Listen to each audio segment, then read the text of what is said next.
बिस्मिल्लाहिर्रहमानिर्रहीम अस्सलाम वालेकुम। Myself Mubashir Ahmad, lecturer zoology from higher education department. बेटा, जैसा कि आप सबको पता है कि हम लोगों ने एक लेक्चर सीरीज स्टार्ट की हुई है एवरीडे साइंस और जनरल साइंस की, जिसमें हम 4 क्लास से लेकर 10 क्लास तक की तमाम जनरल साइंस के चैप्टर वाइज है वो डिस्कशन करेंगे, जो कि वन पेपर के लिए ईटा जॉब्स या कोई भी टीचिंग जॉब से रिलेटेड जॉब्स आती हैं या वन पेपर से रिलेटेड जर्नल जॉब्स आती हैं जिसमें एवरीडे साइंस आती है, उसके लिए बहुत बहुत इंपॉर्टेंट है। और ख़ास तौर पर ईटा टेस्ट प्रिपरेशन, जो कि टीचिंग जॉब्स आई हुई हैं, 16,000 से भी ज़्यादा जॉब्स हैं, तो उनकी तैयारी के लिए एक बहुत इंपॉर्टेंट पार्ट है।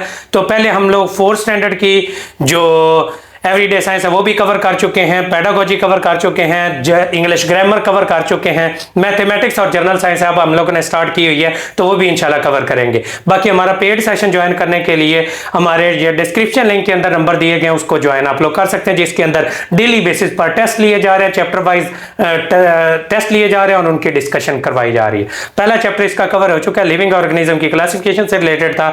सेकंड चैप्टर आज हम स्टार्ट करने जा रहे हैं, जो कि बहुत बहुत important MCQs point of view से। वैसे पढ़े तो हमें लगता ही नहीं कि इसमें से एमसीक्यूज बनेगा, लेकिन कोई बायोलॉजी वाला बंदा एमसीक्यूज बनाए तो वो ढेरों ढेर एमसीक्यूज इस चैप्टर से बना सकता है। आज हम आप लोगों को बताएंगे कि इसमें से एमसीक्यूज है वो कैसे डेवलप होते हैं। तो आज स्टार्ट करते हैं माइक्रो ऑर्गेनिजम्स। लफ्ज़ से समझ आ रहा है कि ऐसे जानदार जो हमें आम आंख से नजर नहीं आते, हमें देखने के लिए माइक्रोस्कोप यूज करनी पड़े, उनको माइक्रो ऑर्गेनिजम्स कहा जाता है। जैसा कि बैक्टीरिया, ठीक है, यीस्ट, प्रोटोजोआ, जो प्रोटोजोन्स हैं, प्रोटिस्ट हैं, कई ऐसे जानदार हैं जो कि हमें आम आंख से नजर नहीं आते, तो उनको देखने के लिए माइक्रोस्कोप यूज करनी पड़े। इसकी जो ब्रांच ऑफ बायोलॉजी है जो कि इसको डील कर रही है उसको माइक्रोबायोलॉजी कहते हैं, और जो इसकी स्टडी करते हैं वो माइक्रोबायोलॉजिस्ट कहलाते हैं। ठीक है, तो आज हम चलते हैं जी इसके अंदर से एमसीक्यूज की तरफ। जो ऐसे जानदार जो हमें नेकेड आई से नजर ना आए, ये जैसा कि बताया हुआ है, उनको माइक्रो ऑर्गेनिज्म कहते हैं। इनके देखने के लिए, क्लियर देखने के लिए माइक्रोस्कोप यूज करनी पड़ती है। Those organism which can only seen under the microscope are called as the micro organisms. ये तो डेफिनेशन थी। अब main group of the micro organisms कौन कौन से हैं? सबसे जो मेन ग्रुप है वो इनका कौन सा है? वायरसेस, बैक्टीरिया, ठीक है, वायरसेस, बैक्टीरिया, और कुछ फंजाई हैं और कुछ प्रोटिस्ट वगैरह जो कि इसके अंदर शामिल है। अब यहां से इंपॉर्टेंट एमसीक्यूज बनता है। मैंने पहले चैप्टर की वीडियो में बताया कि वायरस को किस किंगडम में रखा जाता है। सबसे पहले Monera, protista, Plantae, fungi, Animalia किस में रखा जाता है?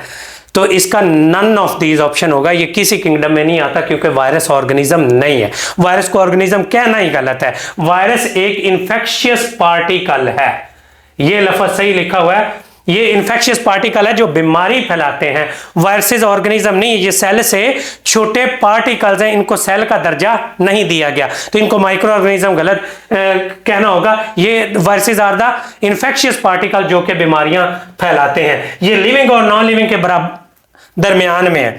ये हमारी बॉडी में चले जाएंगे तो ये लिविंग है, बाहर पड़े हुए तो ये एक रेत के जर्रे की तरह से डेड एक पार्टिकल ही है, एक क्रिस्टल ही है। इसलिए लिविंग और नॉन लिविंग के दरमियान कनेक्टिंग लिंक के तौर पर कहते हैं। ये सिर्फ रिप्रोड्यूस करते हैं कब? जब ये लिविंग ऑर्गेनिज्म के अंदर जाते हैं। Viruses can only reproduce when they enter into the living organism. क्यों? क्योंकि ये अपनी मेटाबॉलिक मशीनरी नहीं होती, ये अपने आप को रिप्रोड्यूस नहीं कर सकते खुद ब खुद जैसे बाकी दुनिया के जानदार कर सकते हैं, क्योंकि ये लिविंग ऑर्गेनिज्म नहीं है, ये पार्टिकल्स है। यहां से वायरसेस से फिर फैलने वाली बीमारियां कौन कौन सी हैं? यहां से आ जाता है which one of the following is not caused by viruses. अब हेपेटाइटिस, पोलियो, फ्लू, कोविड, ये लिखा होगा, ये सारी की सारी किससे? वायरसेस से फैलने वाली। एक आधी बैक्टीरिया वाली होगी tuberculosis, which is not spread through viruses, which is not related to the viruses, which is related to the viruses। जब बीमारियों के नाम पता होंगे तो आप एक्सप्लेन करेंगे। तो ये एमसीक्यूज ही एमसीक्यूज है। अभी एक पैरा पढ़े, आगे देखते हैं। अब आगे देखते हैं जी बैक्टीरिया। बैक्टीरिया क्या चीज है? ये इन्हीं की तो प्रैक्टिस करवा रहे हैं हम लोग, जो हमारा पेड टेस्ट सेशन है उसके अंदर करवा रहे हैं। बैक्टीरिया मैंने अभी आपको बताया था यूनिसेलुलर है, सिंगल सेल पर मुश्तमिल जानदार होते हैं। ये अभी किंगडम मोनेरा में पढ़ा, किंगडम मोनेरा से ताल्लुक रखते हैं। हर तरह के एनवायरनमेंट में, एयर, वाटर, सॉइल, हर जगह पर पाए जाते हैं। ये हार्मफुल भी है, प्लांट्स और एनिमल में डिजीजेस भी कॉज करते हैं, जैसा कि इंसानों में निमोनिया, ट्यूबरकुलोसिस। ये फिर which is related to the bacteria.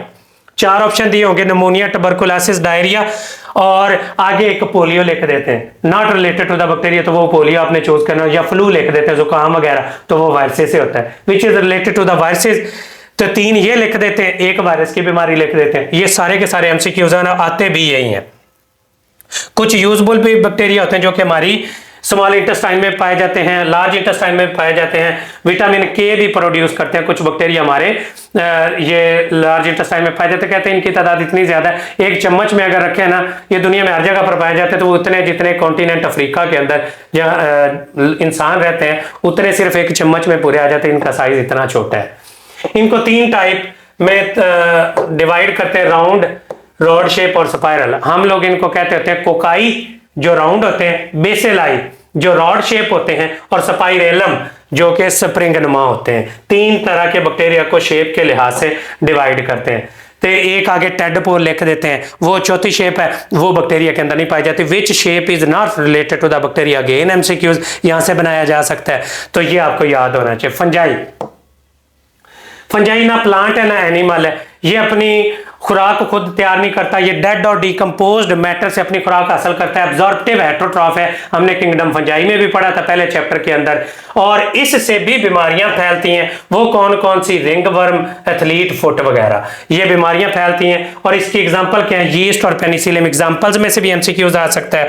Ringworm, athlete foot इसकी बीमारी, which is caused by fungi, which of the following disease is caused by fungi, ऊपर लिखा होगा निमोनिया, ट्यूबरकुलोसिस, कोविड, आगे रिंगवर्म या एथलीट फुट लिखा होगा, या वो आप लोगों ने चूज कर लेना होगा ये फंजाई से। ये भी एमसीक्यूज है, यहां से बनेगा, बहुत इंपॉर्टेंट है। इनकी एग्जांपल मोल्ड, मशरूम, यीस्ट वगैरह ये आपको याद होने चाहिए। 100 से ज्यादा मशरूम है जो कि इस तरह से चमकती हैं जैसे कि जुगनू चमकता है।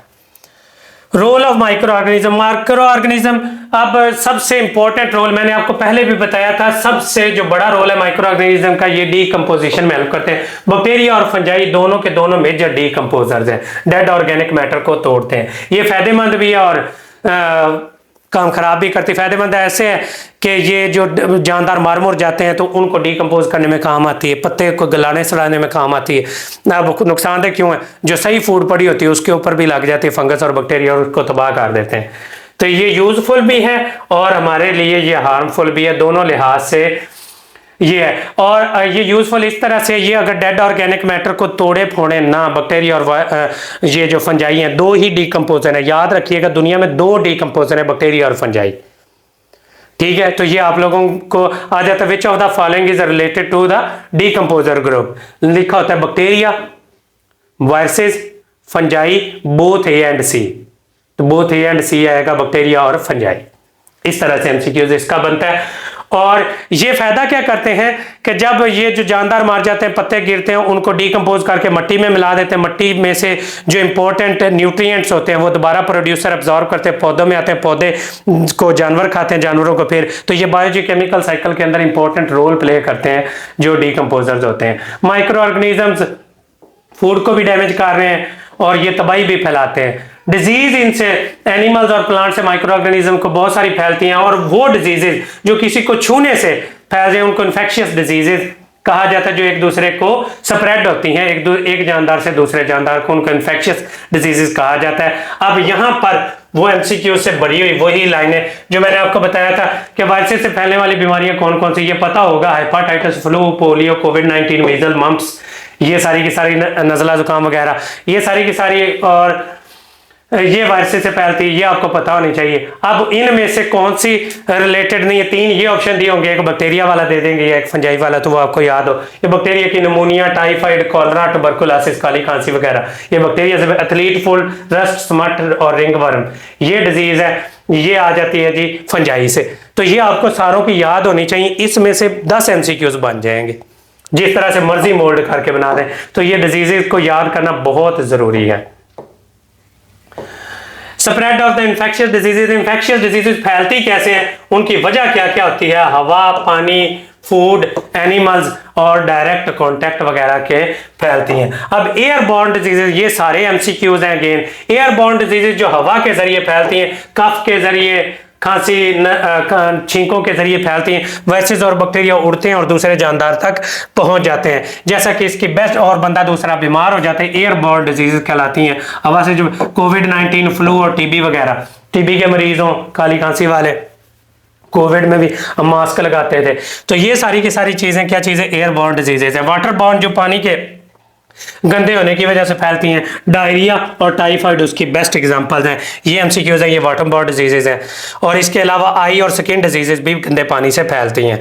फूड बॉर्न डिजीजेज जो गंदी फूड खाने से, ये भी कॉलरा, हैजा वगैरह, हेपेटाइटिस और टाइफाइड बुखार, ये इससे फैलता है। ये आपको याद होनी चाहिए। ये एमसीक्यूज है, कौन सी बीमारी एयरबॉर्न है, which one of the following is waterborne disease. Animal जो एक जानदार से दूसरे जानदार में फैलती हैं, जैसा कि मॉस्किटो बाइट के जरिए जो मलेरिया, डेंगू फीवर वगैरह फैलता है, ये एनिमल बॉर्न डिजीजेज है। या वेक्टर बॉर्न डिजीजेज इनको कहते हैं, जो डायरेक्ट कॉन्टैक्ट के जरिए फैलती हैं, टच करने की वजह से, कोविड-19, फ्लू और हेपेटाइटिस वगैरह, ब्लड के जरिए, ठीक है, माँ से बच्चे के अंदर भी आ सकती हैं जब वो फीड करवा रही होती है, तो इसके जरिए जो फैलती हैं वो डायरेक्ट कांटेक्ट वाली होती है। फायदे भी हैं माइक्रो ऑर्गेनिज्म के, ये यीस्ट और बैक्टीरिया दोनों के दोनों बेकरी आइटम्स, चीज, ब्रेड बनाने के अंदर ये यूज हो रहे हैं, योगर्ट बनाने में यूज हो रहे हैं। दही के अंदर होते ही बैक्टीरिया, गुड बैक्टीरिया होते हैं जो कि यूज होते हैं। एनवायरनमेंट को साफ करने के लिए डीकंपोजर बैक्टीरिया यूज हो रहे हैं। इसके अलावा मेडिसिन बनाने, जितनी एंटीबायोटिक्स हैं, एंटीबायोटिक्स हमारी मेजर